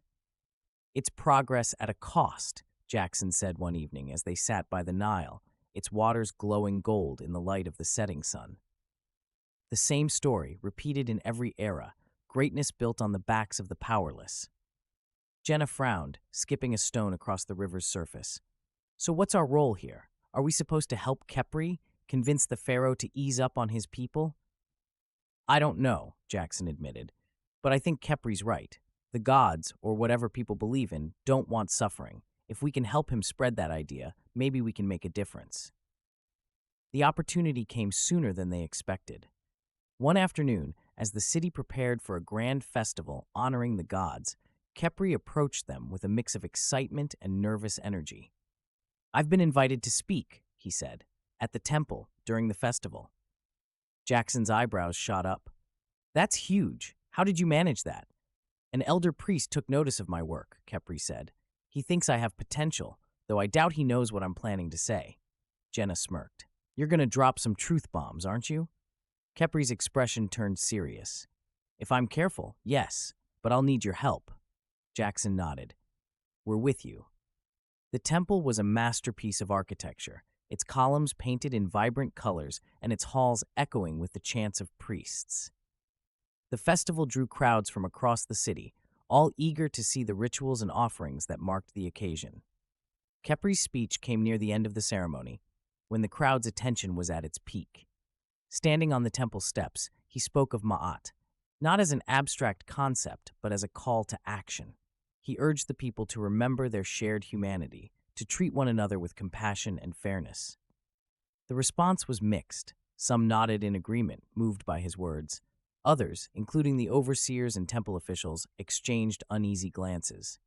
Jenna and Jackson watched from the edges of the crowd, ready to intervene if things turned hostile. "You've started something," Jackson said quietly as Khepri stepped down, his expression both exhilarated and apprehensive. "Now let's make sure it grows." The days ahead would test Khepri's resolve and their own. But as the festival ended and the crowd dispersed, Jackson couldn't shake the feeling that their work in this era was only just beginning. The morning after Khepri's speech, the atmosphere in the city was different. A subtle tension hummed through the streets, like the oppressive calm before a desert storm. Workers whispered in clusters, their voices hushed but charged with excitement. Jackson and Jenna noticed that wherever Khepri walked, heads turned. Some eyes held admiration, others suspicion. His words had planted seeds of thought, but not all were ready to see them grow. "Khepri," Jenna muttered as they caught up with him in the market. "You're the hottest topic in town." Khepri gave a nervous laugh. "I'm not sure that's a good thing." "You knew this would happen," Jackson said, his voice low but steady. "When you challenge the status quo, people notice, and not always in a good way." "I thought I was prepared," Khepri admitted, glancing around to ensure no one was listening. "But it feels heavier than I expected." Jenna placed a reassuring hand on his shoulder. "Welcome to the revolution. Let's just make sure you survive it." The first signs of trouble came later that day, when Khepri was stopped by two temple officials near the gates of the workers' quarter. Jackson and Jenna watched from a distance as the men, dressed in pristine linen robes and bearing the unmistakable insignia of the priesthood, spoke to Khepri in low, stern voices. His posture remained calm, but his clenched fists betrayed his tension. "What do you think they want?" Jenna asked, her tone laced with concern. "Could be a warning," Jackson said. "The temple holds a lot of power. They might see Khepri's ideas as a threat." When the officials left, Khepri made his way to their usual meeting spot by the Nile. He was pale, his jaw tight with barely suppressed anger. "They've summoned me to the temple," he said, his voice shaking. "The high priest wants to discuss my ideas." Jenna frowned. "And by discuss, you mean?" "They didn't say," Khepri replied. "But I doubt it's an invitation to share more speeches." Jackson exchanged a glance with Jenna. "You can't go alone," he said. "If they see you as a threat, this could be dangerous." Khepri hesitated, then nodded. "You're right. Will you come with me?" "Of course," Jackson said without hesitation. "We've got your back." The temple's inner chambers were a stark contrast to the bustling market outside. The air was cool and heavy with incense, and the towering columns seemed to press down on them as they were led into a grand hall. The high priest, an older man with a shaved head and a stern expression, sat on a raised platform, flanked by scribes and lesser priests. "Khepri," the high priest said, his voice deep and resonant. "You have made quite an impression. Your words at the festival were provocative." "I only spoke the truth," Khepri replied, his voice steady despite the intimidating setting. The high priest's lips curled into a faint smile. "Truth is a dangerous thing. It can inspire, but it can also destroy. Do you understand the weight of your words?" Khepri nodded. "I do, and I stand by them." The smile disappeared. "Your speech has caused unrest among the workers. They whisper of rebellion, of challenging the divine order. This cannot be allowed." "Divine order?" Khepri's voice rose, his frustration breaking through. "The gods demand balance, not oppression. If people are suffering, how can that be ma'at?" The high priest leaned forward, his gaze sharp. "Careful, young man. You tread a fine line between passion and heresy." Jackson stepped forward, drawing the attention of the room. "Khepri only wants what's best for the people. If the workers are unhappy, maybe it's worth listening to their concerns." "And who are you?" the high priest asked, his eyes narrowing. "A traveler," Jackson said simply. "Someone who's seen what happens when rulers ignore the needs of their people. It never ends well." There was a murmur among the lesser priests, but the high priest silenced it with a wave of his hand. He studied Jackson and Khepri for a long moment, then sighed. "You are idealists," he said finally. "Idealism has its place, but it must not disrupt the harmony of the kingdom. I will permit you to continue your work, for now. But be warned, If your actions lead to chaos, you will answer to the pharaoh himself. Khepri inclined his head, his expression unreadable. Thank you, High Priest.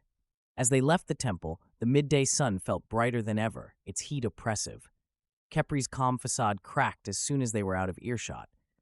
They're afraid, he said, his voice trembling with a mix of anger and exhilaration. They wouldn't have summoned me if they weren't. They're afraid of losing control, Jackson said, and they'll do whatever it takes to keep it. Jenna glanced back at the temple, her brow furrowed. What's the plan now? Keep pushing until they come down on you harder? Khepri shook his head. No, we need to be smarter. The High Priest won't move against us openly. Not yet.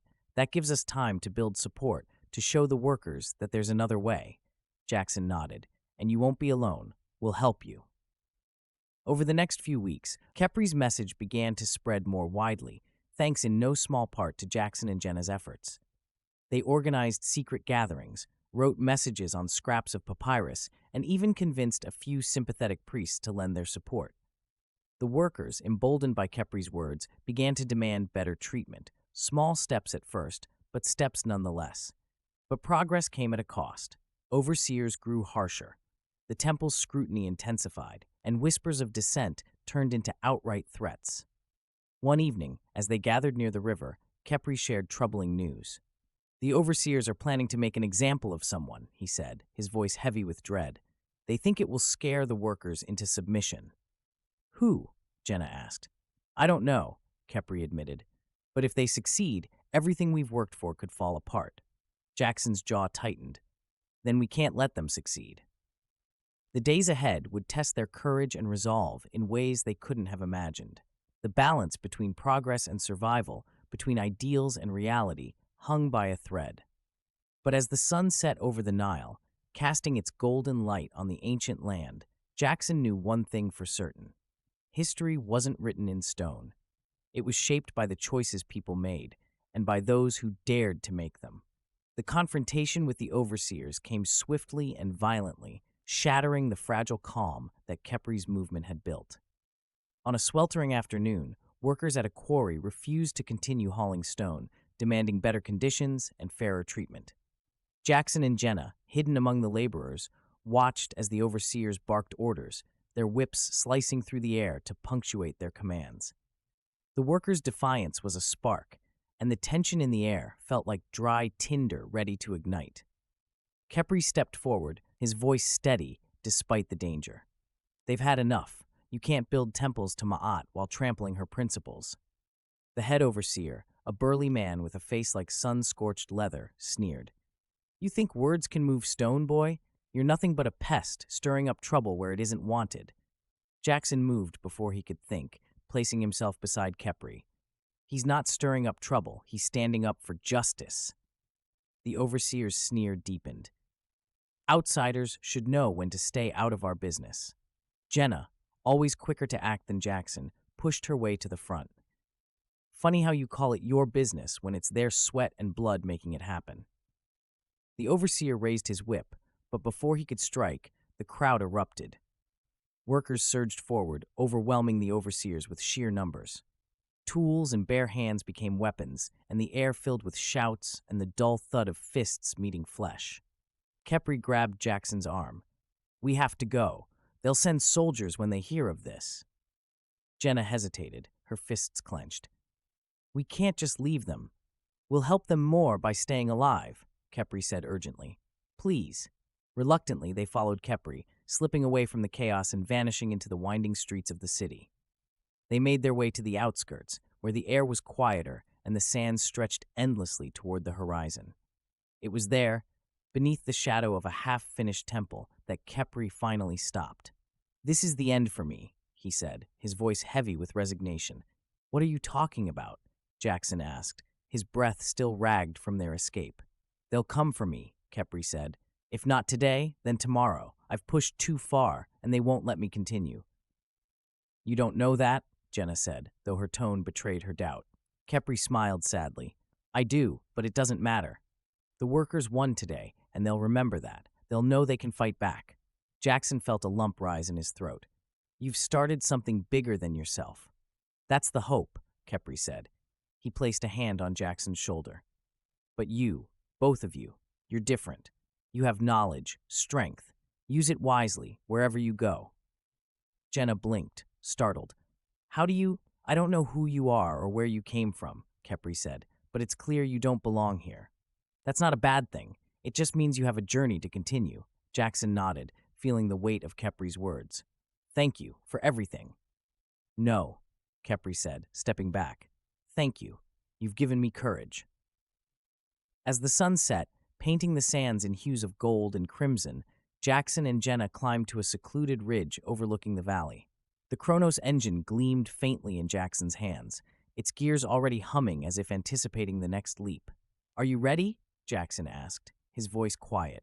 Jenna gazed out at the sprawling city, her expression unreadable. I don't know. Feels like we're leaving unfinished business. Jackson managed a small smile. It always does, but Khepri's right.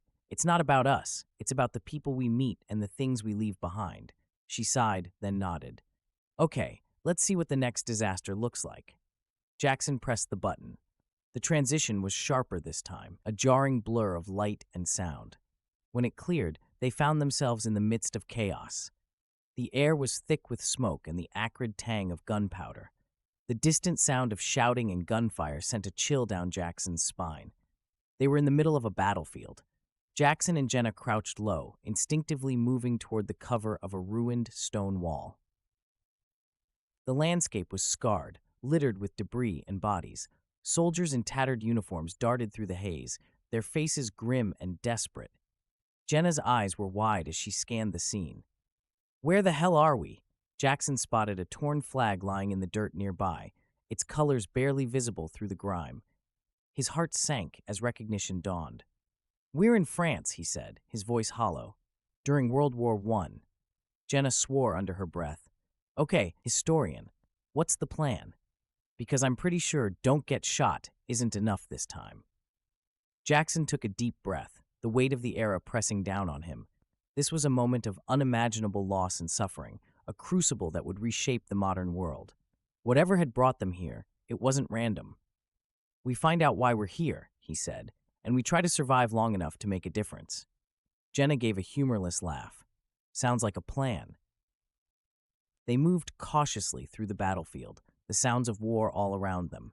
Smoke billowed in thick clouds, obscuring the horizon and turning the world into a grim tableau of gray and brown. Jackson clutched the Kronos engine tightly, its weight a reminder of the unpredictable journey they had embarked on. As they stepped over the remnants of a collapsed trench, a voice rang out nearby, a cry for help. Jackson and Jenna froze, exchanging a glance. What do you think? Jenna asked, her voice barely audible over the distant gunfire. Jackson set his jaw. We help. And with that, they plunged into the heart of the battlefield, unaware of the lessons and challenges that awaited them in the shadow of one of history's deadliest conflicts. The cry for help led Jackson and Jenna toward a shallow trench partially obscured by drifting smoke and debris.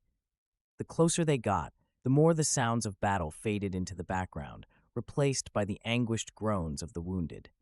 When they reached the trench, they found a young soldier sprawled on the ground, his leg pinned beneath a shattered wooden beam. Help, he rasped, his face pale and slick with sweat. His uniform was tattered, the insignia of the French army barely visible beneath the dirt and blood. Jackson dropped to his knees beside him, adrenaline taking over. We've got you. Just hold on. Jenna knelt on the other side, her face tight with focus. We need to move this beam. Can you push? The soldier shook his head weakly. Can't move my leg. Jackson glanced at the beam. It wasn't large, but the way it pressed against the soldier's leg suggested a break. We'll do it, he said, trying to sound confident. On 3. He and Jenna pushed together, their combined strength just enough to lift the beam. The soldier gasped in pain as they freed his leg, but the relief on his face was immediate. Merci, he whispered, his voice trembling. What's your name? Jenna asked, quickly tearing a strip from the edge of her shirt to bind his wound. Etienne, the soldier said. Etienne Moreau. Well, Etienne, Jackson said, slinging one of the soldier's arms over his shoulder, let's get you out of here. They found temporary refuge in a dugout not far from the trench, a dim, cramped space where a handful of other soldiers had gathered to tend their injuries and catch their breath. The men looked up as Jackson and Jenna entered, their expressions a mixture of exhaustion and suspicion. "Who are you?" one of them asked, his voice rough from smoke inhalation. He was older than the others, his gray-flecked beard framing a face weathered by years of hardship. "Friends?" Jackson said quickly, easing Etienne onto a makeshift cot. "We're just trying to help." The man snorted. "Help? You're civilians. You shouldn't even be here." Jenna crossed her arms. "And yet, here we are. Do you want the extra hands or not?" The man muttered something under his breath, but didn't argue further. Jackson turned back to Etienne, who was wincing as Jenna tightened the bandage around his leg. "What happened out there?" Jackson asked. "Why were you alone?" Etienne's eyes darted to the others before he spoke, his voice low. "Our unit was cut off. Most of us didn't make it. I got separated in the chaos." "You're lucky we found you," Jenna said, finishing the bandage. "That leg's gonna need proper care, but it'll hold for now." Etienne gave her a faint smile. "Merci, I owe you my life." Over the next few hours, Jackson and Jenna worked alongside the soldiers in the dugout, tending to wounds and rationing supplies. The older man introduced himself as Captain Armand Rousseau, a veteran of France's colonial wars. Though initially wary of the strangers, his demeanor softened as he watched them work. "You're not like most civilians," Rousseau said to Jackson as they patched a young soldier's arm. "Most would run the other way." "We're travelers," Jackson said carefully, sticking to the truth as much as he could. "We've seen places like this before." Rousseau raised an eyebrow. "Places like this? There's nowhere like this." Jackson hesitated, then nodded. "You're right. Nothing can prepare you for it." The captain's gaze lingered on him for a moment, then he nodded. "You've got a good heart, but good hearts don't last long out here. Be careful." Etienne, despite his injury, proved to be a source of quiet strength in the dugout. The younger soldiers seemed to gravitate toward him, drawn by his calm demeanor and dry humor. As the night wore on, he shared stories of his life in a small village near Lyon, where he had worked as a carpenter before the war. "My wife begged me not to enlist," he said, his voice tinged with regret. "But I thought it was my duty. Now, I wonder if she was right." Jenna sat across from him, her expression softening. "Do you think about going back?" "Every day," Etienne said. "But this war doesn't let you go, not until it's done with you." Jenna glanced at Jackson, who was listening intently. She could see the gears turning in his mind, the historian in him wrestling with the human cost of the events he had studied. For all his knowledge, living through these moments was different. The next morning brought a lull in the fighting, though the air remained thick with tension. Rousseau called a meeting in the dugout to discuss their next move. The soldiers were trapped in enemy territory, cut off from reinforcements, and low on supplies. The odds were grim. "We can't stay here," Rousseau said, his voice firm. "The Germans will sweep the area soon, and this dugout won't protect us." "Then what's the plan?" Etienne asked. "We head west," Rousseau said. "There's a supply line near the forest. If we can reach it, we might find friendly forces." "It's a long shot," one of the younger soldiers muttered. "It's better than waiting to die," Rousseau replied sharply. Jackson and Jenna exchanged a glance. They had no intention of staying long in this time, but the thought of leaving these men to their fate felt wrong. "We'll go with you," Jackson said, surprising even himself. Rousseau frowned. "You don't have to do this." "Yes, we do," Jenna said firmly. "If there's a chance to save lives, we're taking it." The captain studied them for a moment, then nodded. "Very well, but if you slow us down, I won't hesitate to leave you behind." "Understood," Jackson said. The journey westward was grueling, a desperate crawl through fields scarred by shell craters and trenches. The soldiers moved cautiously, their senses sharpened by the ever-present threat of enemy patrols. Jackson and Jenna stayed close to Etienne, helping him limp along when the terrain grew too rough. Along the way, they passed scenes that would haunt them forever: abandoned weapons, tattered flags, and the bodies of soldiers who had fought and died for inches of land. It was a brutal reminder of the human cost of war. But they also saw resilience.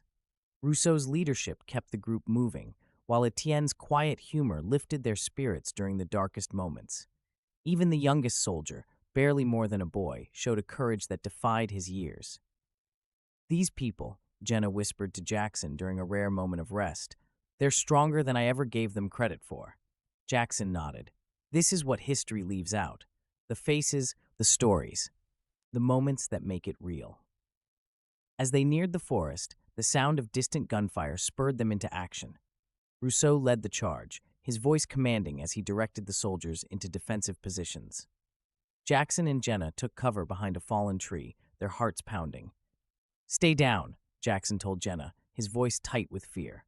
"We're almost there." "And then what?" Jenna shot back, gripping his arm. "We can't fix this, Jack.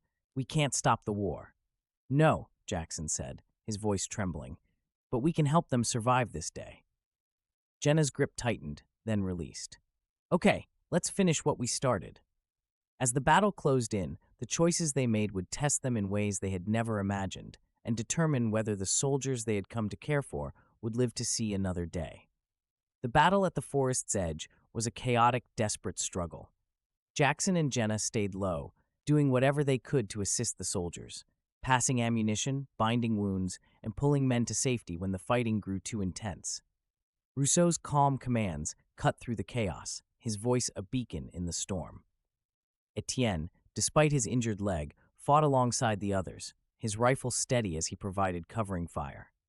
Jenna stayed close to him, her eyes darting between the shifting lines of battle and the soldier's pale, determined face. As the fighting dragged on, the group's position grew tenuous.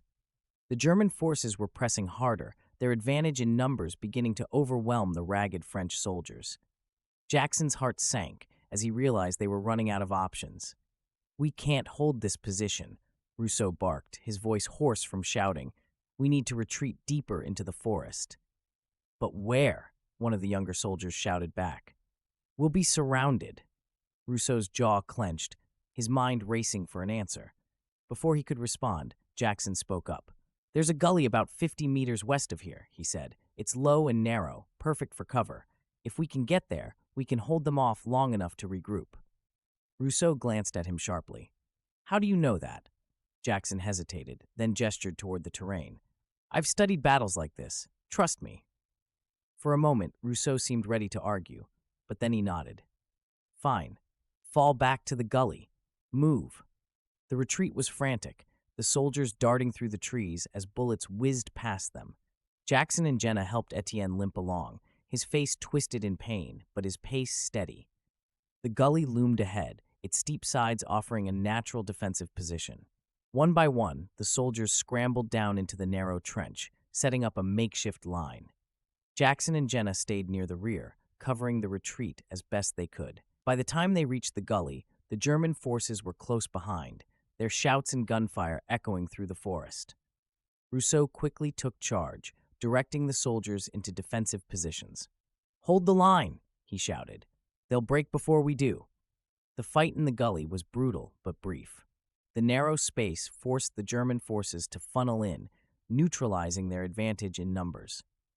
Rousseau's leadership and the soldiers' determination turned the tide, and after a tense hour, the attackers finally retreated. When the last gunshot faded, the gully fell silent. The soldiers slumped against the walls, their faces etched with exhaustion and relief. Jackson sank to the ground beside Jenna, his heart pounding. "We did it," Jenna said, her voice barely above a whisper. "For now," Jackson replied, his gaze scanning the faces around them. "But it's not over." The next morning, the group emerged from the forest, battered but alive. They followed the sound of distant artillery, eventually stumbling upon a French supply line. The soldiers were welcomed with shouts of relief, their survival a small victory in the vast, grinding machinery of war. Rousseau clasped Jackson's hand firmly. "You saved us," he said, his voice gruff with emotion. "I don't know how, but you did." "It wasn't just me," Jackson said, glancing at Jenna and Etienne. "We all played a part." Etienne grinned, his face pale but his spirit unbroken. "Still, I owe you a drink, assuming we ever find a place to sit down." Jenna smirked. "You're on." As the soldiers settled in to rest and regroup, Jackson and Jenna slipped away, their work in this time nearly done. They found a quiet spot near a ridge overlooking the battlefield, the scarred land stretching out beneath them like a somber canvas. "Do you think they'll make it?" Jenna asked, her voice soft. "I think they'll try," Jackson said, "and that's all anyone can do in a place like this." She sighed, staring out at the horizon. "It feels hollow, doesn't it? We helped them survive, but we can't stop the war. We can't stop the millions of others from dying." "No," Jackson admitted, "but maybe we don't have to. Maybe it's not about changing everything. It's about making a difference where we can." Jenna gave him a small, sad smile. "One life at a time, huh?" "One life at a time," Jackson agreed. The Kronos engine hummed faintly in Jackson's hands, its gears shifting as if anticipating their next leap. He looked at Jenna, his expression a mixture of weariness and determination. "Ready?" he asked. Jenna nodded. "Let's see where it takes us next." With a deep breath, Jackson pressed the button, and the world dissolved into light. When the light faded, they found themselves in a place both strange and familiar. The air was crisp and cool, and the faint hum of modern machinery filled their ears. They stood on a bustling street, surrounded by neon lights and towering skyscrapers. Jenna looked around, her brow furrowing. "Where are we now?" Jackson's eyes widened as he took in the futuristic architecture and the holographic advertisements flickering above the streets. "I think," he began, his voice tinged with disbelief.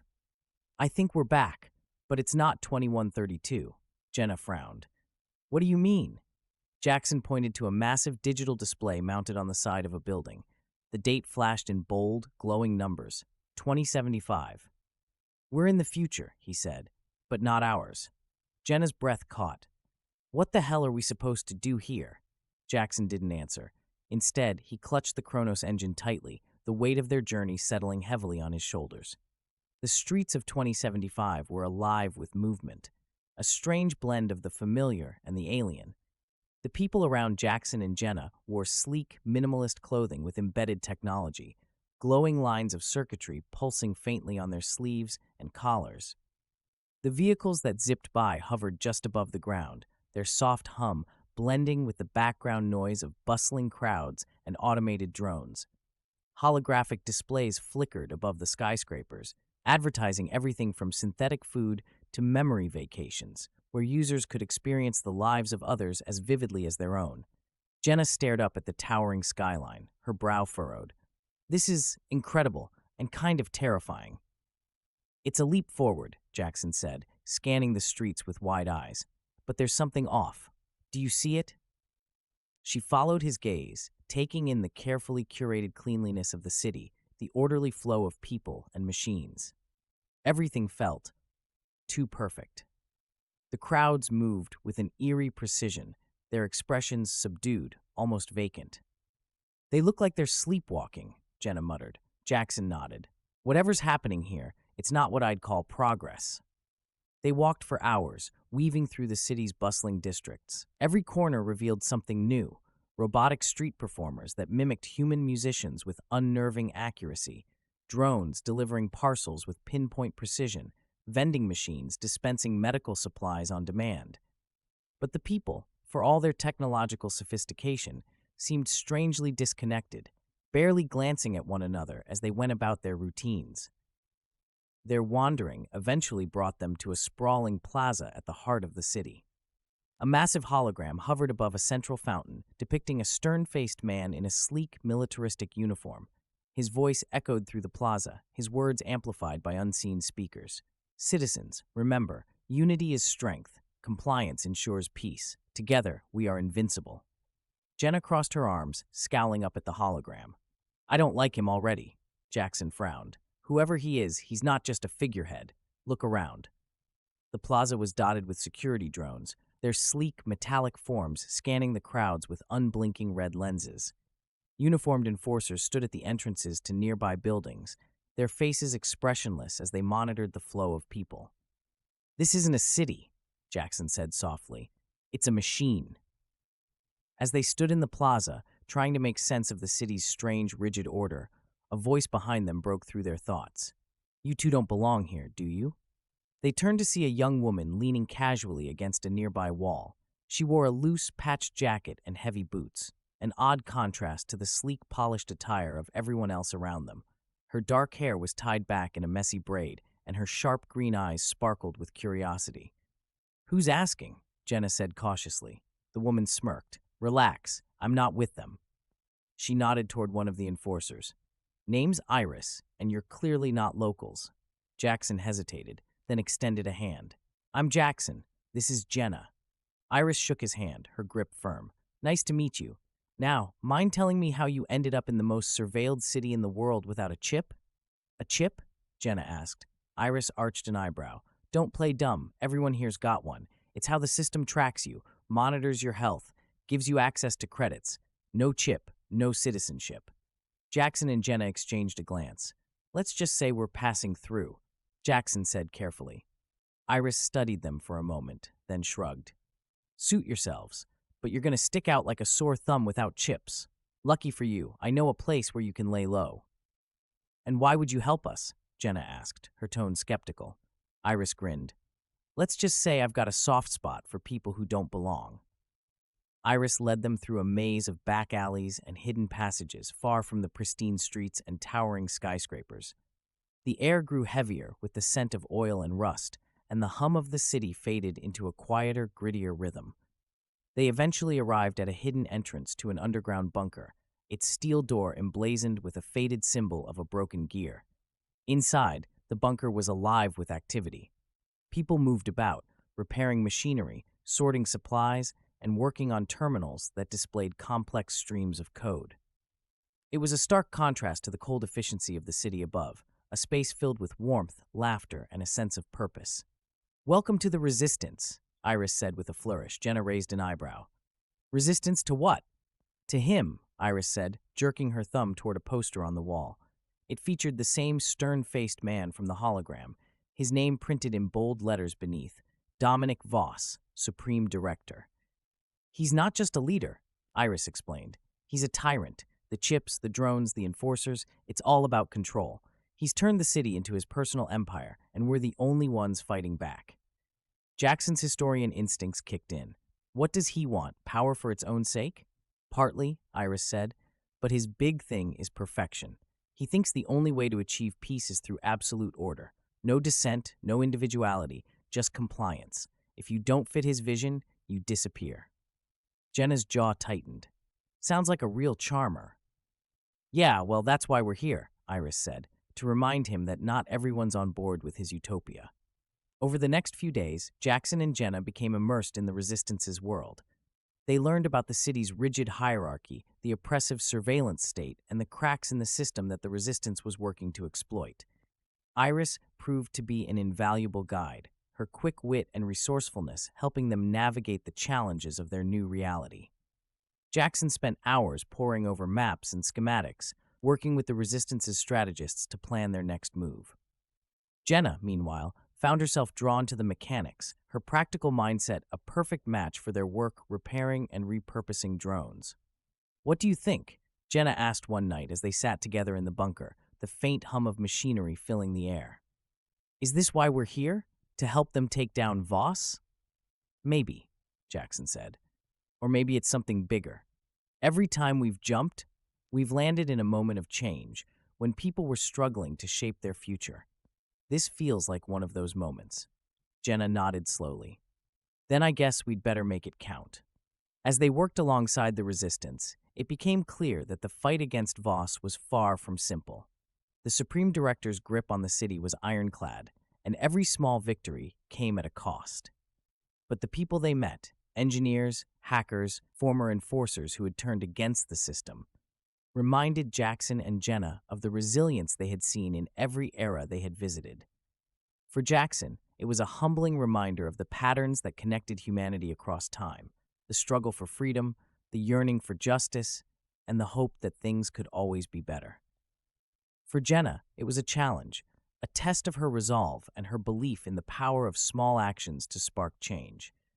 Together, they prepared for what would undoubtedly be their most dangerous mission yet, a direct strike at the heart of Voss's empire. The Resistance's underground bunker buzzed with energy as the plans for the mission came together. At the center of the activity was Iris, her sharp eyes scanning maps and schematics spread across a long metal table. Jackson and Jenna stood beside her, surrounded by a handful of key resistance members, each wearing expressions that ranged from grim determination to quiet resolve. "This is it," Iris said, tapping a map of the city's central district. "Voss's citadel. It's where he controls everything, the drones, the chips, the surveillance systems. If we take it down, the city has a chance to breathe." Jackson studied the map, noting the layers of defenses surrounding the citadel. "It's a fortress," he said. "How do we even get close?" "With this." Iris pointed to a smaller schematic, a maintenance tunnel that ran beneath the central district. "It's old infrastructure, predating Voss's reign. He's too focused on his shiny new tech to notice it. If we use it, we can get inside undetected." Jenna crossed her arms. "And once we're in?" Iris's face hardened. "We hit the central server. That's the brain of the entire system. Take it out, and the drones go offline. The chips lose their control, and Voss loses his stranglehold on the city." "Sounds simple enough," Jenna said dryly. "What's the catch?" "The catch," Iris said, "is that the server room is locked down tighter than anything else in the Citadel. Security drones, biometric locks, pulse barriers, you name it. We'll have to disable those systems first, which means splitting into teams." Jackson nodded, already mentally assigning roles. "Who's going where?" "You and Jenna are on infiltration," Iris said. "You'll disable the pulse barriers and open the path to the server room. I'll lead a distraction team topside to draw Voss's forces away from the tunnel. We'll keep them busy while you work." "Great," Jenna said, her voice laced with sarcasm. "We get the stealth mission, and you get the party." "Would you rather trade?" Iris asked, smirking. Jenna grinned. "Nah, I like a good challenge." The mission began under the cover of darkness. The resistance moved like shadows, splitting into their respective teams as they neared the central district. Jackson, Jenna, and two other infiltrators, Rhett, a grizzled former enforcer, and Lynn, a brilliant but soft-spoken hacker, entered the maintenance tunnel first, their footsteps muffled on the damp, rust-streaked floor. The tunnel was cramped and dimly lit, its walls lined with pipes and ancient wiring. Lynn carried a compact terminal, her fingers flying over its interface as she bypassed old security measures that had fallen into disrepair. "Almost there," she murmured as they reached the end of the tunnel. A heavy steel hatch blocked their path, its edges glowing faintly with the telltale shimmer of a pulse barrier. "Can you disable it?" Jackson asked. Lynn nodded. "Give me just a minute." As she worked, Rhett kept a watchful eye on the tunnel behind them. "We're exposed here," he muttered. "If they figure out we're coming—" "They won't," Jenna interrupted. "Iris will keep them busy." Jackson glanced at her, noticing the tightness in her jaw. Despite her confident words, he could tell she was nervous. He felt it too, the weight of the moment, the knowledge that one wrong move could doom them all. "Barriers down," Lynn said, stepping back. The hatch slid open with a faint hiss, revealing a narrow passage leading into the heart of the Citadel. "Let's move," Jackson said. Inside the Citadel, the world changed. The walls gleamed with polished metal, their surfaces illuminated by soft, pulsating lights. The hum of machinery was omnipresent, a constant reminder that they were deep within Voss's domain. Lynn guided them through the labyrinthine corridors, her terminal scanning for security systems and guiding them around patrol routes. Rhett's hand hovered near the weapon at his hip, his eyes scanning every shadow. Jenna stayed close to Jackson, her expression a mix of focus and tension. When they reached the first barrier, a heavy, reinforced door leading to the main access corridor, Lynn set to work again, bypassing the locks with practiced efficiency.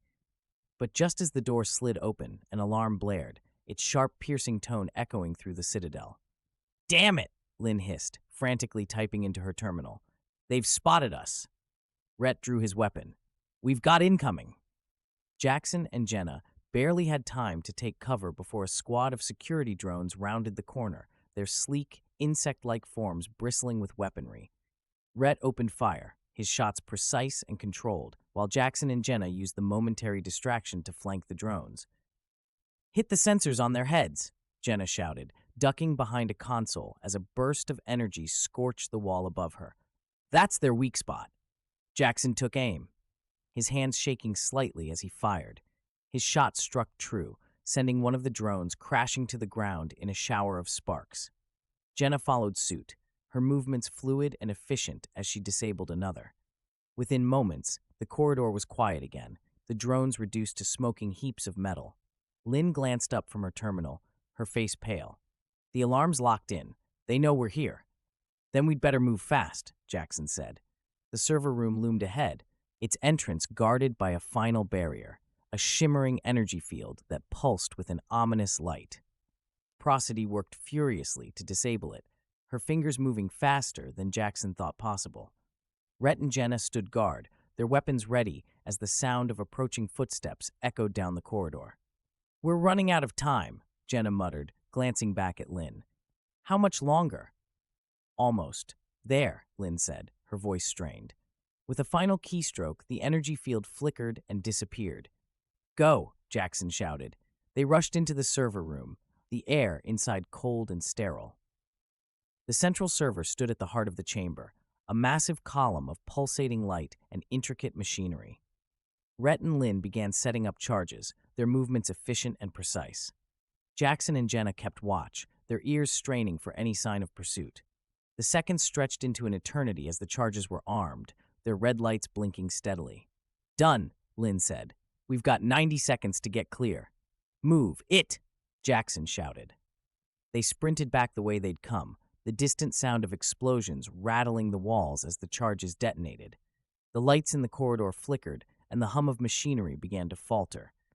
The city's control systems were crumbling, piece by piece. By the time they reached the maintenance tunnel, the alarms had gone silent. The resistance had succeeded, the central server was offline, and Voss's grip on the city was broken. Back at the bunker, the mood was electric. The members of the resistance cheered and embraced, their victory a hard-fought triumph. Iris found Jackson and Jenna amid the crowd, her face alight with relief and gratitude. "You did it," she said. "We all did." "It's a start," Jackson said, his voice tinged with hope. "But the fight isn't over." "No," Iris agreed, "but for the first time in a long time, we've got a chance." Later that night, as the bunker quieted, Jackson and Jenna stood outside, the Kronos engine in Jackson's hands. The city above them was still, its neon lights dimmed but not extinguished. "Ready for the next leap?" Jackson asked. Jenna hesitated, then nodded. "Yeah, let's see what history's got for us this time." With a deep breath, Jackson pressed the button, and the world dissolved into light once more. The world above the bunker changed slowly, like a massive ship shifting its course. The once sleek drones patrolling the streets lay inert, their red lenses dark. Digital screens that once broadcast Dominic Voss's commands now flickered with static or displayed blank grids. The city itself seemed quieter, its people emerging cautiously from their routines to discover a new reality. For Jackson and Jenna, the aftermath of the Resistance's victory was a mix of relief and uncertainty. They spent the first few days helping the Resistance stabilize the situation, repairing systems that had been disabled by the server's destruction, and working to spread the word that Voss's stranglehold was broken. Iris became the de facto leader of the movement, her sharp wit and unshakable resolve rallying the city's people. She worked tirelessly, meeting with community leaders, organizing volunteers, and ensuring that the chaos didn't devolve into anarchy. On the third day after the victory, Iris found Jackson and Jenna sitting near the edge of the bunker's upper level, gazing out at the city through a narrow, grated window. She plopped down beside them, her ever-present energy tempered by exhaustion. "You two have been quiet," she said, leaning back against the wall. Jackson gave her a faint smile. "We're just processing." Jenna nodded. "It's one thing to fight. It's another to figure out what comes after." Iris chuckled, though it lacked her usual bite. "Yeah, no kidding. Turns out tearing down a dictatorship is the easy part. Building something better, that's where it gets messy." "You're doing great," Jackson said. "The city's already starting to change." Iris shrugged. "Maybe, but people are scared. They've been controlled for so long, they don't know what to do with freedom. I've had more than one person ask me if we're the new rulers." She shook her head. "That's not what I want. This isn't about swapping one tyrant for another." "You'll figure it out," Jenna said. "You've got the right instincts, and the people trust you." Iris smiled, though it was tinged with sadness. "Thanks, but I wish I had your confidence." Later that evening, the resistance held a gathering in the bunker's main hall. The mood was celebratory, though the fatigue of the past days was evident in every face. Iris stood at the center, addressing the crowd with her characteristic blend of humor and determination. "We've taken our first step," she said, her voice steady despite the weight of her words. "Voss is gone, and the city belongs to us again. But that doesn't mean the fight is over. We've got a lot of work to do. Rebuilding trust, creating systems that serve everyone, not just the powerful, and most importantly, making sure this never happens again." The crowd erupted in cheers, their voices filling the cavernous space. Jackson and Jenna exchanged a glance, both of them struck by the moment's significance. After the speeches, as the resistance members celebrated with laughter and shared stories, Iris found Jackson and Jenna near the back of the hall. "You're not planning to stick around, are you?" she asked, her tone light but her gaze sharp. Jackson hesitated. "This isn't our place," he said finally. "You've got this under control." "I thought as much," Iris said, her smile faint. "Wherever you came from, wherever you're going, you've made a difference here. That's not something everyone can say." Jenna smirked. "Careful, or we'll start blushing." Iris laughed, the sound genuine this time. "Take care of yourselves, wanderers." "You too," Jackson said, shaking her hand. "And thank you for everything." The next morning, Jackson and Jenna climbed to the surface, the Chronos engine in Jackson's hands. The city stretched out before them, its skyline bathed in the golden light of dawn. The streets below were alive with activity, people gathering in small groups, sharing news, and beginning the work of rebuilding. "You think they'll make it?" Jenna asked, her voice quiet. Jackson nodded. "They've got the right leader, and the people here have been through enough to know they can't let someone like Voss take control again." "Here's hoping," Jenna said. She glanced at the Chronos engine, its gears faintly glowing. "So, where to next?" Jackson studied the device, its intricate mechanisms still a mystery to him. "Wherever it takes us," he said, pressing the button. The world dissolved into light, leaving behind the city they had helped to free.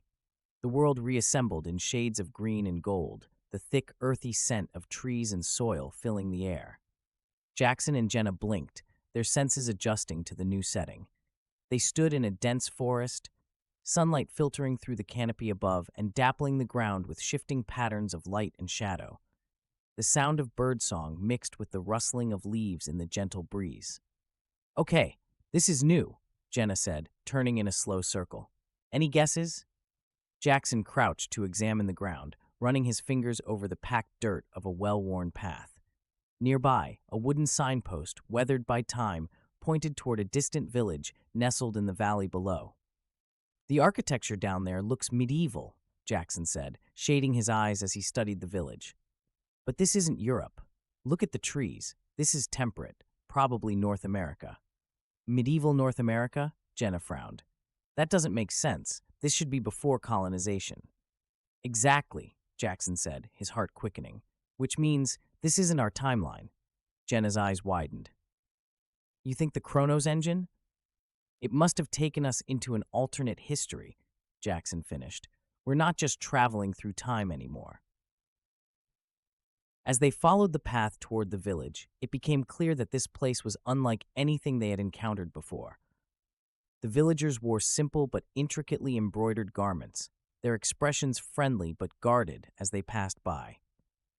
At the center of the village stood a grand hall constructed from wood and stone, its design blending the natural world with advanced craftsmanship. Strange symbols adorned the walls, their meaning just out of reach. A man approached them, his posture regal yet inviting. He was tall and broad-shouldered, with a thick braid of silver hair and piercing gray eyes. His clothing was richly detailed, and he carried a staff that appeared more ceremonial than functional. "Travelers," he said, his voice resonant. "You've come from afar." Jenna raised an eyebrow. "What gave us away?" The man smiled faintly. "Your stride carries no memory of this land. I am Elder Thane, guardian of our village. What brings you here?" Jackson hesitated. "We're seeking understanding, about history, about humanity." Thane studied them, his gaze both knowing and curious. "Then you have come to the right place. Our people have long walked the path of balance between past and future, between earth and sky." He gestured for them to follow. "Come, there is much to share." Over the next few days, Jackson and Jenna learned about the village's unique history. In this timeline, an advanced civilization had arisen in the Americas long before European contact, blending technology with a deep reverence for nature. The villagers spoke of ancestors who had harnessed the power of the earth to create wonders while maintaining harmony with their surroundings. But there was tension beneath the surface. The Elder Council debated fiercely over how to face the growing threat of neighboring factions that sought to dominate rather than coexist. The village's balance, so carefully maintained for generations, teetered on the edge of collapse. One evening, as the sun set behind the hills, Thane joined Jackson and Jenna by the communal fire.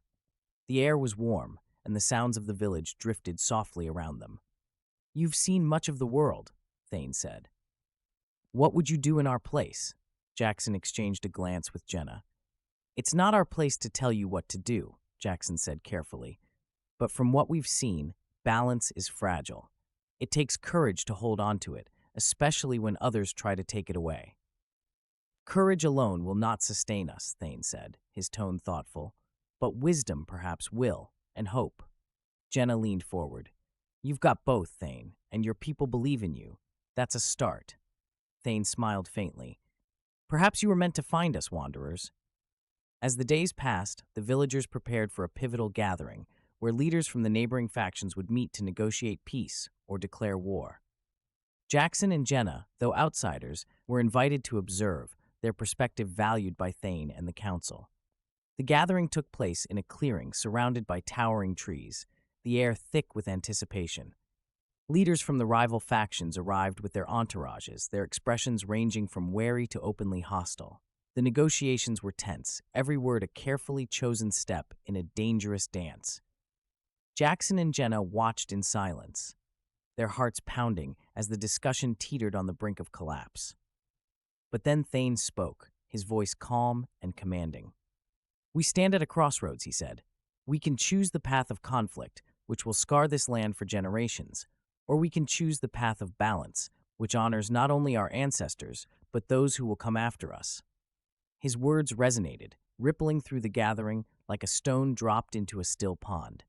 Slowly, the tension began to ease, and the leaders leaned toward compromise. That night, as the villagers celebrated the tentative agreement, Jackson and Jenna stood on a hill overlooking the valley. The Chronos engine hummed softly in Jackson's hands, its gears glowing faintly in the moonlight.